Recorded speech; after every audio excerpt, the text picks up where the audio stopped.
welcome back to my channel, or welcome if you're new, and welcome to another weekly reading vlog. I am doing well with the weekly reading vlogs at the moment. Who ever thought that would be the case? I am starting this one on a Thursday, but I have reasoning for that. I have been very ill for the start of the week. You can probably still kind of hear it in my voice. I'm starting to feel a lot better, but I've basically been bedridden from Tuesday until now. Chronic illness life strikes again, but I am starting to feel more like myself and I am ready to start the vlog. I have quite a few reading plans for the course of the next few days. I suppose I've only got like 4 days now, which is a little bit scary, but it's fine. I have reading plans, I have social plans. Hopefully this will be another good entertaining vlog for you guys. In terms of my reading, I am currently reading Kingdom of the Wicked by Keri Maniscalco, but this is our Patreon book club pick for October, so I am filming a separate spoilery reading vlog for this one for my patrons, so I won't be doing too much updating on that in this vlog, other than to say that I am freaking loving this book. Like, I've got about 100 pages left. I will finish this either today or tomorrow. Why did it take me so long to get to this book? I would just like to ask that question. I'm pretty sure there is no answer because it's a sin. I love this book. It's got everything I want. It's got immaculate enemies to lovers vibes. Like, Wrath and Amelia have my heart. I love the sexual tension between them and the way they interact with each other. I love the witchy vibes in this. I love the feminist witchy vibes in this. There's a lot of lines in it that have just been so... I love the writing style. Like, this is my first Keri Maniscalco book and I'm now officially obsessed with her writing, so I cannot wait to read the rest of the books in the series. But yeah, like I said, I'll hopefully be finishing that within the next couple of days. However, obviously it is week 3 of Spoopathon and this one doesn't really hit too many prompts, I don't think. So in order to hit some good points, I have found an ebook on Kindle Unlimited, which is also a graphic novel and also about vampires, and all 3 of those are prompts for wave 3 of Spoopathon, and vampires is my alliance prompt for the Insomniacs. So bet your ass I will be reading that book, and that is American Vampire. It is a graphic novel written by Scott Snyder, Raphael Albuquerque and Stephen King. And it looks very entertaining. I am loving the cover. I literally just searched vampires on Kindle Unlimited because I wanted something with vampires and I found that. So we're gonna give it a go. I think it has 2 stories in it, one written by Scott Snyder and one written by legendary horror writer Stephen King. In Snyder's story, set in 1920s LA, I freaking love 1920s, we follow Pearl, a young woman who is turned into a vampire and sets out on a path of righteous revenge against the European vampires who tortured and abused her. Why is that giving me Vampire Diaries vibes? I swear there is a very similar story in one of the seasons of Vampire Diaries. Could be wrong about that, but it's giving me hella Vampire Diaries vibes. This story is paired with King's story, a western about Skinner Sweet, the original American vampire, a stronger, faster creature than any vampire ever seen before. This collects American Vampires number 1 to 5, and it's book 1 of 7 in the American Vampire series. Oh my god, I am so excited to be reading that. So I will be reading that probably tomorrow when I'm on my Patreon sprints, and that will allow me to gain quite a few points for Spoopathon, so very excited for that. In terms of my audiobook, I am halfway through one, but I'm not really enjoying it, so I think I'm gonna swap over to a book that has just come in on hold. I just got a little notification today that I am able to borrow it, and that is Stalking the Ripper by Keri Maniscalco. Can you tell I'm obsessed with her now after starting Kingdom of the Wicked? I want more of her writing in my life, and also I really want to read that series because it's a sin that I have not yet read it. So I will be starting Stalking the Ripper on audiobook and listen to that over the course of the weekend. This one is a creepy horror novel that has a storyline inspired by the Ripper murders and an unexpected blood-chilling conclusion. Like, that just sounds so good to me. I love anything that's like kind of historical fiction but has a twist on it, and you guys know I love a creepy, dark, sinister read as well. Perfect for this time of year, so I'm really excited to listen to that one. I feel like that one could be really good on audiobook because I feel like it's gonna have that good like creepy, eerie atmosphere. So yeah, so excited about all the books that I have on my TBR for this long weekend. I'm not sure how much reading I'm gonna get done tonight because I need to watch the Rings of Power finale. Like, it's ridiculous that I have not watched it yet. It was obviously last Friday, but I was in London when it was on. Jordan, my boyfriend, has already watched it, but he's agreed to rewatch it with me tonight. So I'm so excited to finally see the finale. I've been trying so hard to stay away from all spoilers because the series has been so damn good, and I'm so sad that it's the final episode in the series, but I'm excited nonetheless, so that is the plan for tonight. We also have a Halloween party on Saturday. I'm aware that we're a week early with this, but my brother has to work next weekend, so we're having it 1 week early, so the family are all going to get together and have a little Halloween party on Saturday, which I'm super excited for, and of course we'll provide lots of b-roll for that event because it should be good and spooky and autumnal. But yeah, that is the overall plan for this vlog. I hope you're excited. Right now I am on my lunch break from work, so I'm gonna go ahead and finish up work, and I will give you an update later on when I have one.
I'm not entirely sure if this clip is going to be a vibe because the light is up there above me. See, like the light is shining on my face there, but when I do this there's like shadows.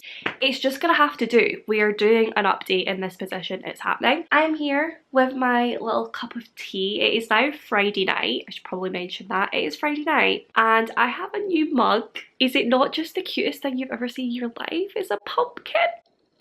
I just love the autumnal vibes. Yes, it is a white pumpkin. I love it. It makes me happy. Home Bargains. Who knew Home Bargains had so much to offer? I was walking around there last night. I literally could have bought everything in their little autumnal Halloweeny aisle. Really had to show some self-restraint. I hope you're proud of me. But yes, it is Friday evening. I have gotten through quite a difficult week, but I have managed nonetheless. Since I've spoken to you, we have watched the Rings of Power finale. Like, honestly, if you watch Rings of Power, please do let me know in the comments down below what you thought of that finale, because holy crap.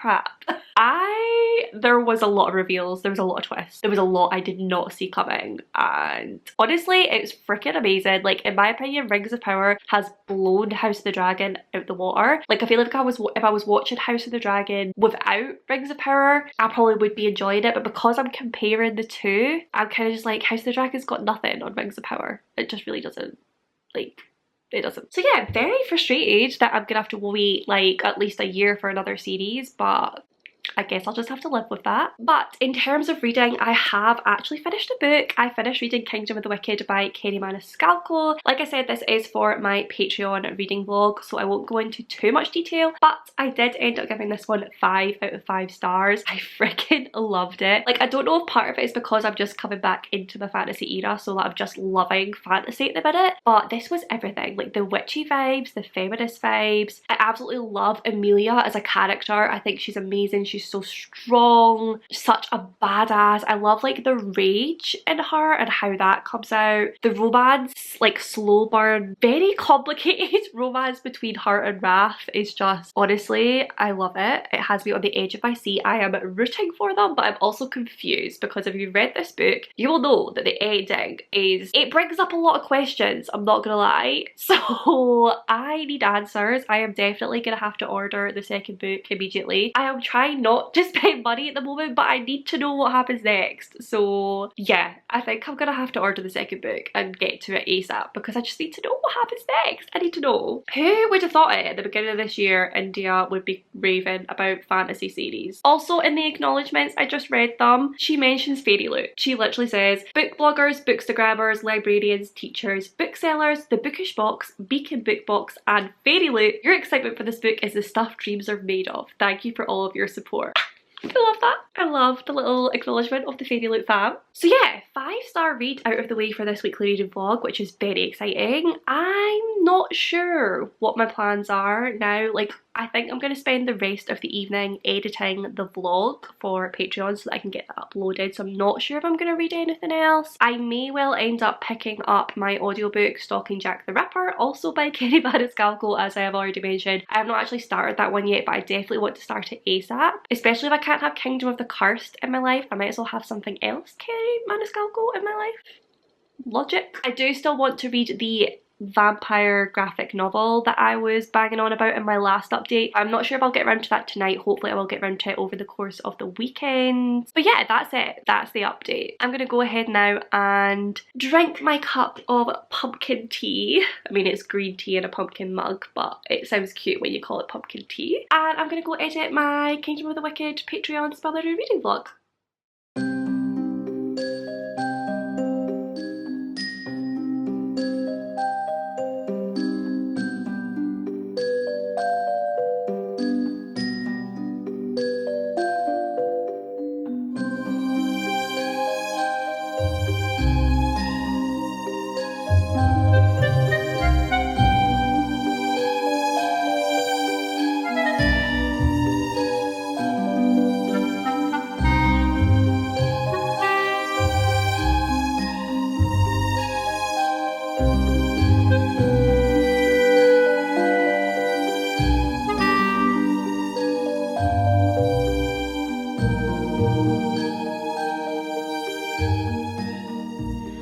Alrighty guys, I have been seriously slacking on the vlogging front this week. I do apologise. I'm pretty sure we did not get anywhere near enough b-roll in that last little portion, but what are you gonna do? I was enjoying myself at our little family Halloween party and I forgot to vlog, so I do apologise. I do have a cup of tea in my lovely pumpkin mug once again. It seems to be becoming a little bit of a habit that whenever I want to film a vlog update, I make myself a cup of tea to keep me company. Not sure why I'm doing that, but I'm also not mad about it. So I do have a few updates. I have not actually picked up anything physically since we last spoke, but I have been listening to more of my audiobook, which is Stalking Jack the Ripper by Keri Maniscalco. I'm not gonna lie to you, I can't remember if I've updated you on this one at all, but I am now 31% of the way through and I can confirm that I freaking love Keri Maniscalco's writing. Like, Kingdom of the Feared obviously got me off to a great start. I absolutely loved it. I loved her writing style. I loved her descriptions. I loved the sort of like feminist twist on a lot of her writing, and once again we are seeing all of that again in Stalking Jack the Ripper. It's just amazing and it's actually really good to listen to as well. Like, I'm sure I said this before, I thought it'd be good to listen to because it's quite eerie. It's in these like misty, dreary cobblestone streets in the Victorian era with this killer on the loose that we all know the legends about. It is really great to listen to. Like, I find myself not really wanting to do anything else, like not wanting to do any sort of activity while I'm listening to it, because I just want to sort of like get lost in that little world and just imagine it. If you do not know, Stalking Jack the Ripper basically follows this young woman called Audrey Rose, who is obviously a young woman in the Victorian era, and she is not like other women as per usual. She wants to become a surgeon or have some sort of like interest in the medical field, and luckily her uncle is totally okay with this. He is a lecturer in like medicine and he allows her to come and look at corpses with him and look at their anatomy and learn more about sort of like forensic science, I guess. And he also lets her dress up as a boy and sit in on his lectures, which I just think is great, I'm not gonna lie. But there have been a couple of bodies found at the beginning of this that we quickly realise are victims of Jack the Ripper, which was obviously a murderer in Victorian era England. But Keri Maniscalco is very much making the story her own, and Audrey Rose sees this, realises that a lot of the men aren't really going to take this seriously because it is a woman who works in the sex industry, so she takes it upon herself to do some investigating of her own. And it is exciting, it's thrilling,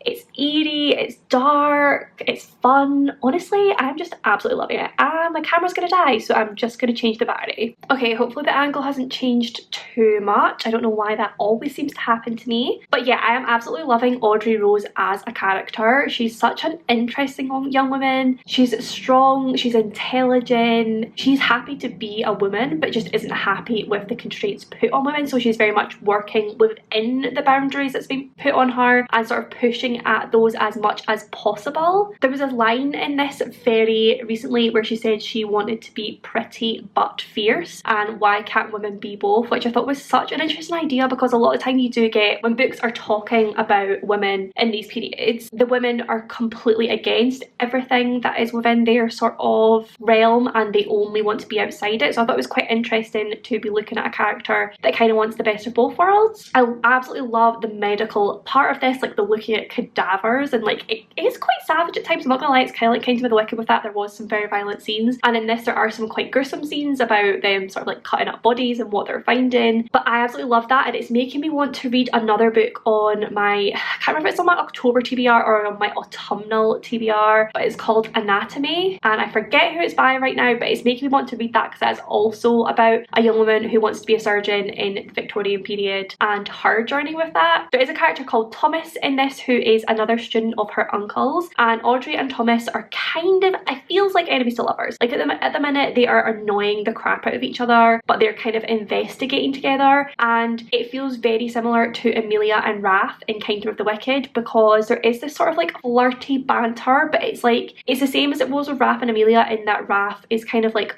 flirty but acting as if he's doing that because he's purely trying to annoy her and there's nothing romantic in it, whereas we all know there is a little bit of a romantic undertone to it, which I'm loving because I love the dynamic between Amelia and Raph in Kind of the Wicked, so I'm really enjoying seeing the same sort of dynamic in this one as well. At first, I'm not gonna lie, I really didn't see how I was ever gonna like Thomas, which when he was brought in I recognised the name and I do know that he is the love interest in this, and I kind of thought I was never gonna like him. Like, he was really annoying at first, like really irritating, really arrogant, but I'm already finding myself sort of coming round to him. I can see where it's going and how I am gonna like be endeared to him. He kind of almost gives me Darcy vibes, just in the fact that he is so arrogant and intelligent and kind of looks down on her to begin with, but that all does seem to change fairly quickly. I mean, it's still very much there, but you can tell that his opinion is changing. So yeah, I'm absolutely loving that one at the moment. I cannot wait to read more of it. I probably won't finish it this week, but I definitely intend to finish it next week. I really want to get back into journaling and get going on my book journal, so I think I'll probably start that this week and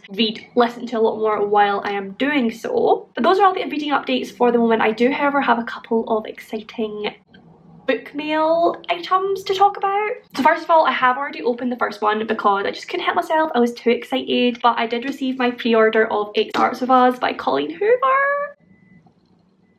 Honestly, I cannot wait to read this book. I have been dying for this book ever since I read It Ends With Us, which I absolutely loved. I gave 5 out of 5 stars, as I do to most of Colleen Hoover's books. You guys know at this point how much I love Colleen Hoover. She is just one of my favourite authors. I cry at nearly every single one of her books and I give most of them 5 out of 5 stars. So I cannot wait to read this one. I believe it is a sequel, but it's following Atlas and his take on what is happening between him and Lily and Ryle, and I'm assuming we'll maybe get some flashbacks to how things started for him as well. I don't really know, I'm not gonna lie, and I don't want to read the blurb because I do want to go into this one blind and hopefully love it. But I'm unsure of whether I'm going to read this one for a weekly reading vlog or if I'm going to do a dedicated reading vlog for this one. So if you guys have any opinions on that, please do let me know in the comments, because I want to give you the content you want to receive. And I do have a second parcel here. I'm pretty sure I know what this one is. It was very kindly sent to me by a publisher, and that was Firefly Press. So I'm just going to open this up.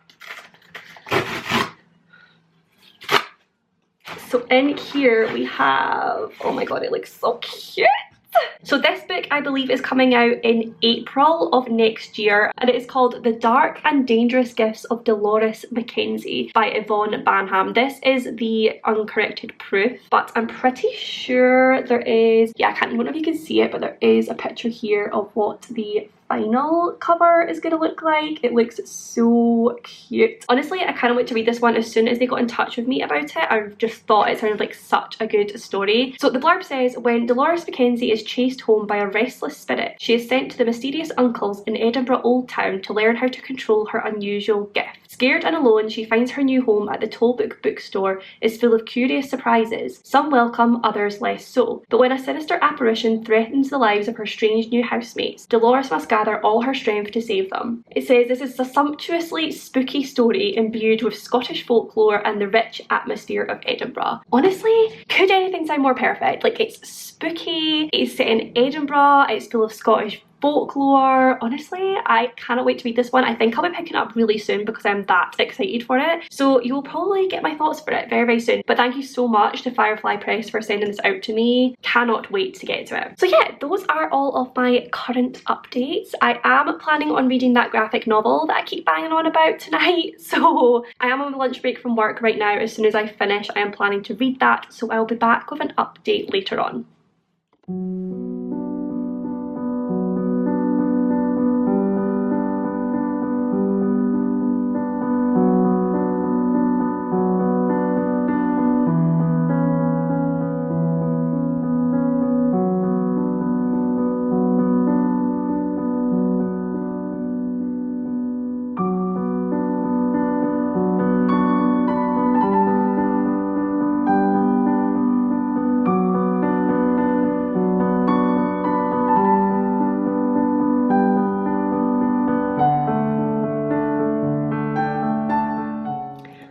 Alrighty guys, it is now the next day and I am happy to report that I did end up finishing American Vampire last night and I absolutely loved it. I ended up giving it 4 out of 5 stars. I really want to continue with the series. I think there is about 8 of them and only the first 4 are on Kindle Unlimited. I did check last night. I do want to collect them now because I really want to expand my graphic novel and manga collection, because I enjoyed this one so much. I think it would be so good to collect it, and also it's just such a vibe. Like, the aesthetic of the cover and all the artwork is just... So yeah, definitely want to look into collecting those, but I do know they're like £16 per volume, so might take a while to do so. But yeah, I do really hate reading on my phone. Like, that is one of the main reasons I want to get them physically. But there are so many graphic novels available on Kindle Unlimited, it would be great to be able to read them. It's just really nippy reading on my phone. I'm honestly considering getting an iPad just because I think it'd be better to read like Kindle books on an iPad, but it seems a bit excessive to invest in an iPad purely as like a means of reading Kindle books. So I don't know, we'll have to think about that one. One good thing I will say is that I didn't realise that the Kindle app on iPhone does actually kind of like reformat it. So I don't know if you'll have seen, like, I'll try and get an example just now. Let me just scroll back through. So obviously the pages, I don't know if you will see this, the pages look like this, but you can like click on certain ones and then just scroll through each frame individually rather than reading the entire page at once, which makes it a lot easier to read, which I do like. I did not know that Kindle did that. But yeah, I think I explained already, this one basically has 2 stories sort of interweaved with each other. We have 1920s LA, which honestly the artwork for like 1920s LA was just amazing. I always love anything 1920s, so it was really good to see that like illustrated. And in this one we're following Pearl Jones, who's a young woman who is attacked by like the old gang vampires, and then the new American vampire turns her into a vampire so that she can like exact her revenge on all of the old crusty men. And then alongside that we have Stephen King's story, which is like between 1880 and 1920 I believe, and that's following Skinner Sweet, who is the original American vampire, and we're following how he became a vampire and how he is different from like the OG old European vampires. And you basically each chapter get one bit of Snyder's story and one bit of King's story and like so on, so it just keeps alternating, but obviously they are kind of interweaved as well. I absolutely loved the like savage artwork in this. Like, it kind of gave me Junji Ito vibes because some of it is quite terrifying, but it also gave me like Tarantino vibes. Like, it felt like a Tarantino movie just in like the big entrances and like random violent scenes all of a sudden. It definitely gave me sort of like Tarantino feels, which I love because I love Tarantino movies. I loved Pearl. She's an absolute badass. Like, I loved watching her just get her revenge on these horrible men. It kind of gave me like Tommy vibes in that sense. Like, it reminded me of Tommy Hitomi by Junji Ito, probably because the artwork was kind of similar, and also because you've got this woman who is like getting revenge on men who tried to kill her. There were some very odd bits, like there's a romance between a young woman and her godfather, and I'm not gonna lie, I don't really see the need for that. Like there was a line I noted down where he says to her, "I was your godfather, I was your lover, now be my friend." Like, who thought to write that? Only Stephen King would write something like that. I just, that one gave me a little bit of the ick, I'm not gonna lie. But overall, I just really loved like the strong female characters in this, like absolute badass female characters, either getting their revenge on men or saving men as well. I just thought that was so well done, especially because this is written by men. I thought it was quite interesting to have such badass, strong female characters taking charge. So yeah, overall 4 to 5 stars, definitely did enjoy it and cannot wait to continue with the series. But I think I'm gonna finish off the vlog here. It has been kind of a week. I've done this very strangely. It's been like Thursday to Tuesday, but it's still a weekly vlog. We will still take it. So I really hope you enjoyed it. Let me know what you thought. Let me know if you've read any of these books or if you want to read any of these books. If you did make it to the end of this video, pop the blood drop emoji down below for American Vampires, giving me like blood, savage, gory feels. Pop that down below just to let me know that you made it to the end of this video and that you enjoyed your time here. But as always, if you did enjoy the video, please do give it a big thumbs up, subscribe for more bookish content from me, comment down below with any of your thoughts and feelings. I do reply to every single comment. I love you all and I will see you in my next one.